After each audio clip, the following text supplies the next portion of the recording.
حضرت علی کے بارے میں اللہ کے نبی نے فرمایا من کنت مولاہ فعلی مولاہ، جس کا میں مولا ہوں علی اس کا مولا ہے۔ اور یہاں مولا سے مراد دوست نہیں ہے، یہ ہم دوست کا ترجمہ کرتے ہیں آقا، سردار، جس کا میں سردار ہوں علی اس کے سردار ہیں۔ اس کے پیچھے ایک کافی پس منظر میں بہت سی چیزیں ہیں، ان کی صفائی کرنے کے لیے میرے نبی نے غدیر خم پر یہ حدیث بیان فرمائی خطبے میں کہ جس کا میں مولا ہوں اس کا علی مولا ہے۔ تو یہ چند دن پہلے مجھے خیال آیا کہ ہمیں حضرت علی نہیں کہنا چاہیے، ہمیں مولا علی کہنا چاہیے، کہ میرے نبی ہمیں ان کو ہمارا مولا بنا کے گئے ہیں۔ ہم سمجھتے ہیں صرف یہ شیعہ کہتے ہیں مولا علی، وہ صحیح کہتے ہیں، من کنت مولاہ فعلی مولاہ۔ آپ سب کے چہروں پہ میں حیرانی دیکھ رہا ہوں، حالانکہ میں آپ کو صحیح حدیث پیش کر رہا ہوں، من کنت مولاہ فعلی مولاہ، جس کا میں مولا ہوں علی اس کا مولا ہے۔ تو میں اب حضرت علی نہیں کہتا، میں کہتا ہوں مولا علی، کہ ان کا حق ہے۔ جیسے ہر صحابی کی بعض خصوصیات ہیں جو دوسرے میں نہیں۔ آپ نے ابو بکر سب سے بڑی ہستی ہیں صحابہ میں، ان کو نہیں، آپ نے کہا کہ تو جنت میں میرے آگے آگے چلتا ہے۔ بلال کو کہا کیا بات ہے، جب جنت میں جاتا ہوں مجھ سے آگے آگے چلتا نظر آتا ہے، جزوی فضیلت۔ سارے لوگ پیدل چلیں گے، میں براق پہ چلوں گا، میرے نبی نے فرمایا، اور بلال میرے آگے سرخ اونٹنی پہ بیٹھ کے چلے گا، یہ جزوی فضیلت۔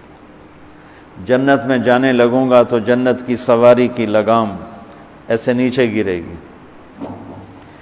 نیچے گرنے کا مطلب ہے کوئی ڈرائیور آئے گا، کوچوان آئے گا جو چلائے گا، تو بلال حبشی کو یہ رسی پکڑائی جائے گی۔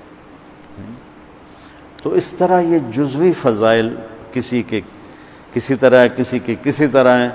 تو مجھے خیال ہے کہ ہم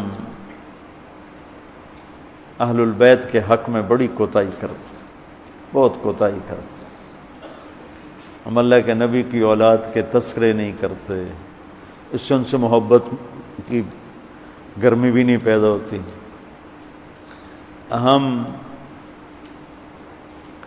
تم میری اولاد کی برائیاں میرے سامنے شروع کر دو تو تم مجھے اچھے لگو گے، اور میرے سامنے آ کر میری اولاد کی تم تعریف شروع کر دو، چاہے مجھے پتہ بھی ہو جھوٹی تعریف کرنا، تو بھی میرا دل خوش ہو جائے گا۔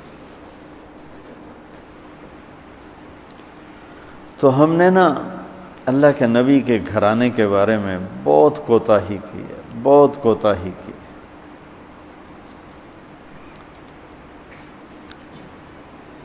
تو میں تم سنتے رہتے ہو، میرے ہر بیان میں اہل بیت کا تذکرہ ہوتا، اور یہ میرا ایمان ہے کہ یہ میری بخشش کا بہت بڑا وسیلہ ہے اگر اللہ کے ہاں قبول ہوگی۔ ریاکاری میں مردود ہو گیا تو وہ تو الگ بات ہے، اور جو اس کا ہر فیصلہ حق ہے، لیکن اگر میرے اللہ نے قبول فرمایا تو میرے بیانوں میں میری سب سے بڑی متاع میرے نبی کے گھر کا تذکرہ ہے۔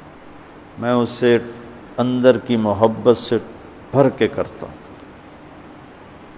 اور اپنی کوتاہی پر اور امت کی کوتاہی پر استغفار کرتا ہوں کہ ہم نے اپنے نبی کی اولاد بھلانا تو کیا ہے، 60 سال میں کیا کر دیا، ذبح کر کے رکھ دی۔ مجھے حیرت ہوتی ہے کہ نبی کا نواسہ ہو اور ادھر سارے نامراد سور قسم کے انسان ہوں، اور پھر ان کے پیچھے لگ کے نبی کے نواسے کو ذبح کر دیا جائے، کچھ سمجھ میں نہیں آتی۔ شاید اللہ ان کے عالی شان مقام طے کر چکا تھا۔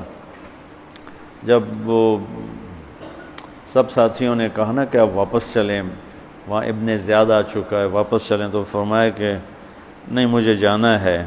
ان کا تم موت دیکھ رہے ہو، کیوں جا رہے ہو؟ کہا مجھے میرے اللہ کے نبی خواب میں ملے ہیں، انہوں نے مجھے کچھ بات فرمائی ہے، لہذا مجھے جانا ہی جانا ہے۔